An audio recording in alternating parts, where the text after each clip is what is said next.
In the sweltering haze of a late summer afternoon on the vast, sun-baked plains of Montana, where the air shimmered like a mirage and the distant mountains stood as silent guardians, a young woman named Clara stumbled from the barn, her hands clutching her swollen belly as if to hold back an unstoppable flood.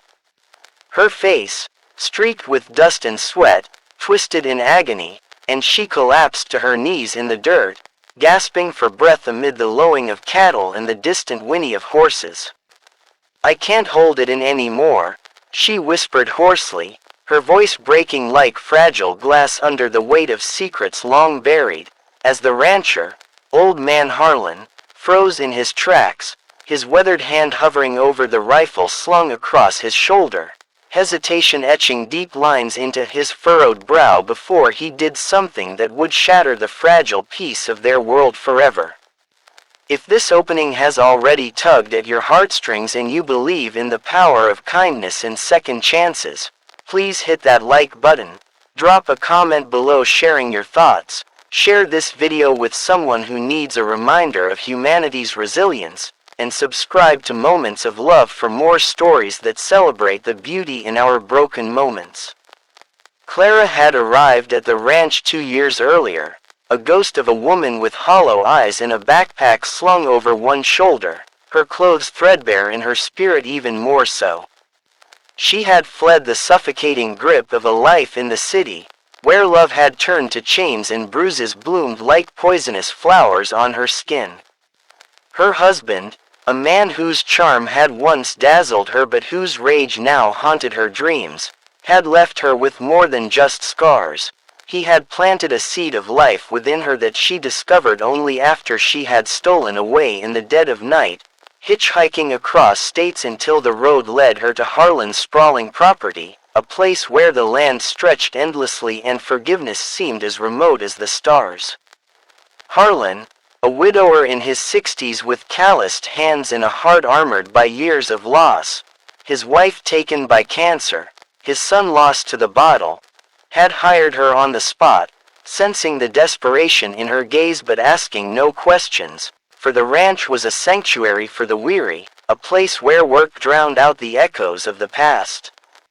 Clara threw herself into the labor, mending fences under the relentless sun, tending to the horses with a gentleness that belied her inner turmoil, and rising before dawn to milk the cows, all while burying the truth deeper inside her, layer by layer, like earth over a grave.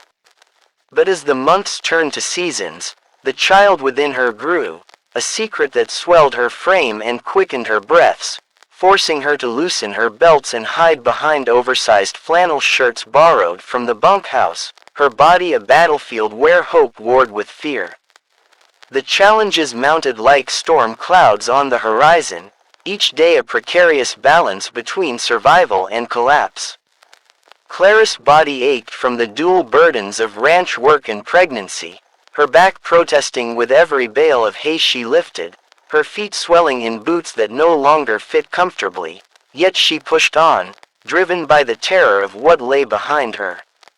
Nights were the worst, when the isolation of her small cabin amplified the whispers of doubt. Would the baby be safe? Would her husband track her down? Would Harlan discover her deception and cast her out into the wilderness?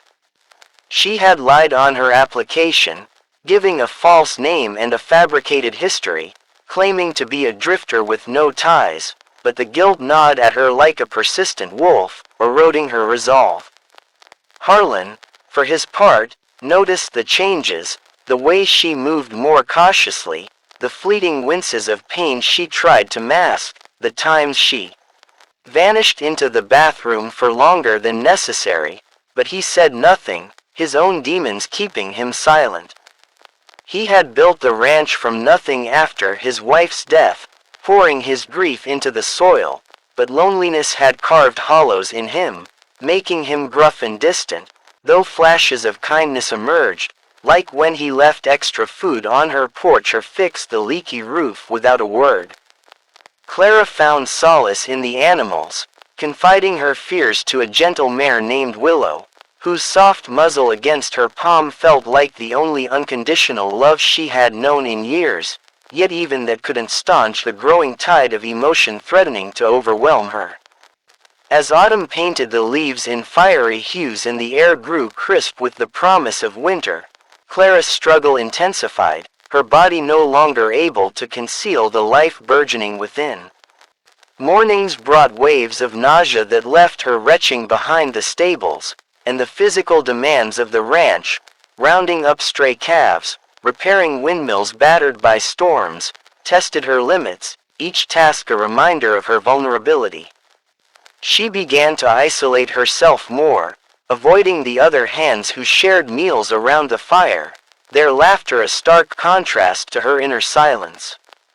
Harlan watched from afar, his hesitation born of his own past failures. He had once turned away his son in a moment of anger, a decision that haunted him like a shadow, and now, faced with Clara's evident distress, he wrestled with the urge to intervene. Whispers from the town reached the ranch, rumors of a missing woman matching Clara's description, circulated by her husband through flyers and desperate pleas on social media, and Harlan pieced together fragments, his suspicion growing like weeds in untended fields. Clara's emotional dam cracked during a fierce thunderstorm one evening, when lightning split the sky and rain pounded the earth, mirroring the chaos in her soul. She confided partially in Willow, stroking the horse's flank as tears mingled with the downpour, but the isolation only deepened her despair, pushing her toward the inevitable breaking point. The turning point came on that fateful afternoon, as the sun dipped low and cast long shadows across the paddocks, the air thick with the scent of hay and impending change. Clara had been struggling to lift a feed sack when a sharp pain lanced through her abdomen, doubling her over in the barn's dim interior, hay dust swirling like ghosts around her. She staggered outside, the world blurring through tears, and collapsed in the yard, her gasp echoing across the ranch like a plea to the heavens.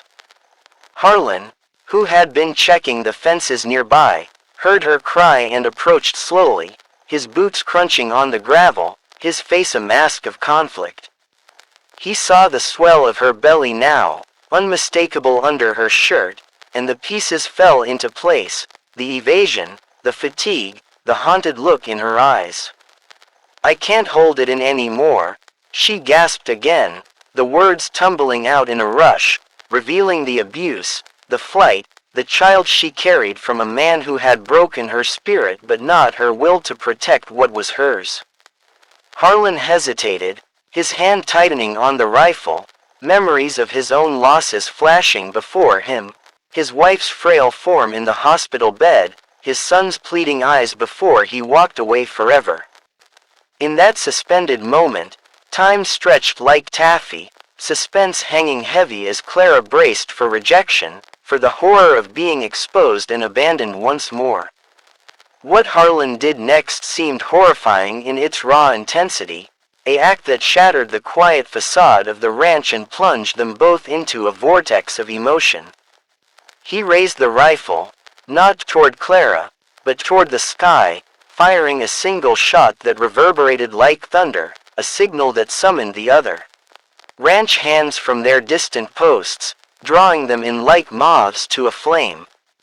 Then, with a ferocity born of pent-up regret, he knelt beside her, his rough hands gentle as he helped her to her feet, but his words came out harsh at first, barking orders to the arriving men to prepare the truck, to call the doctor in town, his voice cracking with an undercurrent of fear that masked his true intent. To Clara, it felt like betrayal, his hesitation turning to action that exposed her secret to the world, the horrifying vulnerability of her truth laid bare before strangers, her carefully constructed walls crumbling in an instant. But as the truck rattled toward the hospital, Harlan drove in silence at first, his knuckles white on the wheel, before the dam in him broke too, and he confessed his own horrors, the abandonment of his son, the guilt that had festered like an open wound, the way Clara's presence had reminded him of the daughter he never had, stirring a protective instinct he thought long dead. The journey became a catharsis, miles unfolding like pages in a shared diary, where Clara's stories of bruises and broken promises intertwined with Harlan's tales of loss and redemption, the horrifying act revealing itself not as destruction, but as a desperate bid to save her, to offer the shelter he had denied others. In the sterile glow of the hospital room, as doctors confirmed the baby's health and Clara's exhaustion, change bloomed like spring after a harsh winter. Harlan stood by her side, no longer hesitating, arranging for legal protection against her husband, drawing on old connections in town to file reports and secure her safety. The ranch transformed in the following weeks, the hands rallying around Clara with quiet support, turning the isolated outpost into a makeshift family. Harlan, inspired by her courage, reached out to his estranged son, bridging the chasm of years with halting letters and eventual tearful reunions, his horrifying decisiveness becoming the catalyst for healing. Clara gave birth to a daughter under the ranch's vast sky, naming her Hope, a symbol of the second chances they had both seized. The child grew amid the rhythms of ranch life, her laughter echoing where silence once reigned, and Clara found strength in motherhood, her struggles forging a resilience that inspired those around her.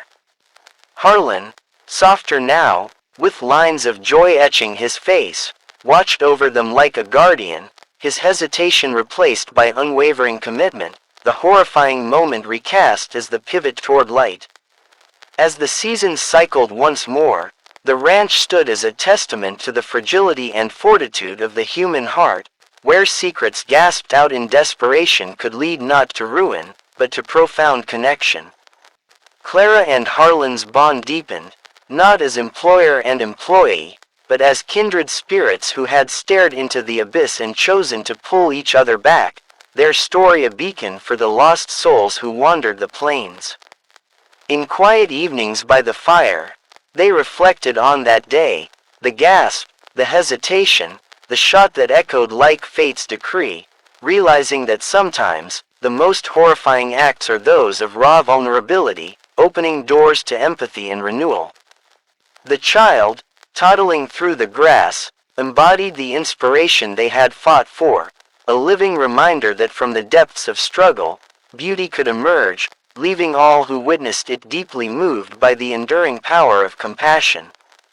If this story has touched your heart, stirring emotions you didn't expect, please like, comment, and share it far and wide. Let it remind others that even in our darkest moments, light awaits. And before we end, I'd love for you to comment the line, "I believe in second chances," below if Clara and Harlan's journey resonated with you. Subscribe to Moments of Love for more tales that celebrate the triumphs of the human spirit.